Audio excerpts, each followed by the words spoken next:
Una salutació molt cordial per aquest Sant Jordi celebrat a Radossa del coronavirus. Som en Pau Faner i enguany tinc 3 llibres que no fa gaire que han sortit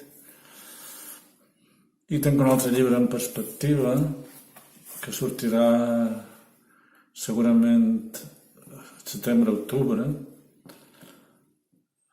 Són traduccions i reedicions. El llibre en català que sortirà es diu La Vall d'Adam, fa estona que va sortir. Tinc aquí una traducció a l'anglès, però el que sortirà a l'editorial Moll i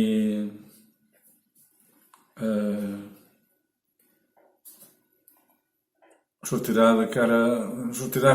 refet de dalt a baix, escurçat una mica, repassat a fons i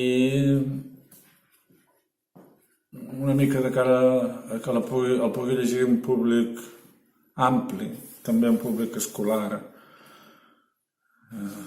És un projecte nou de l'editorial Moll, la nova editorial Moll. D'altra banda, han sortit 3 traduccions recents de llibres meus. El darrer que ha sortit fa tan poc que encara no el tinc, però tinc una maqueta. Posa The Song of the Lark. Està traduït a l'anglès, significa el cant de l'alosa. És un dels llibres que jo preferesc de la meva trajectòria. Centrat als anys 50 a Ciutadella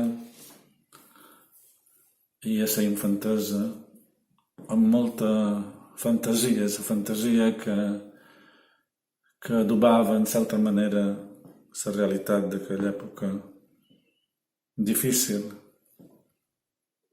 Surt ara en una altra època certament difícil, com és l'epidèmia, la pandèmia aquesta de Covid-19. Un altre llibre que fa molt poc va sortir es diu Aetara. El títol està traduït a l'anglès aquest també, però el títol no canvia, perquè és el nom de la protagonista, que està centrat en l'època talaiòtica, i la protagonista una mica s'identifica amb la mare terra, les creences que hi havia en aquella època, o que jo supos que hi havia en aquella època, en què la terra era com una espècie de deessa que en aquest cas s'identifica amb la protagonista, una lota jove que viu en aquella època una visió personal d'una època evidentment fosca, perquè no tenim indicis escrits, però sí molts de monuments megalítics a Menorca que poden estimular la fantasia d'un autor, com és el meu cas. Un altre llibre que ha sortit no fa gaire, meu, també traduït a l'anglès, és aquest. Posa The Evil of the War, que vol dir, o The Evil of War, més ben dit, que vol dir, evidentment, el mal de la guerra. És evident que el mal de la guerra té com a títol 2 maneres de traduir-se com a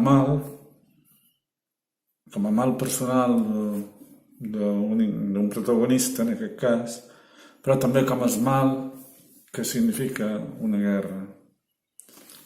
també semblem avui en dia una mica el mal que significa el fet que mos tanca a casa nostra, que és el virus, aquest coronavirus.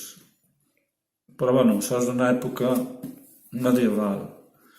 Tracta de la conquista de Mallorca, tracta de Barcelona medieval, i tothom diu que és una novel·la d'aventures, o molta gent he sentit comentar que és una novel·la d'aventures molt real. Jo no soc gaire donat a la realitat, però en aquest cas m'ha sortit una novel·la d'aventures que té a veure amb la construcció d'un personatge que pateix el mal de la guerra i que té un fons molt, molt real. És també un dels llibres preferits de la quarantena de llibres que he escrit i que actualment estic traduint a l'anglès, tot i que m'arronden per cap altres arguments per fer en la meva llengua i també en altres llengües, evidentment. Estic traduint a l'anglès per donar sortida, per donar a conèixer una mica la nostra literatura a altres terres, el qual sembla que és bastant important. És una literatura una mica tancada, una mica oblidada. Que ho passeu bé. Una de les maneres de passar bé és llegir. N'hi ha d'altres, evidentment. Quan un està en la situació que estem ara nosaltres. El que diuen en anglès, keep safe, cuideu-vos, manteniu-vos a salvament. Moltes gràcies.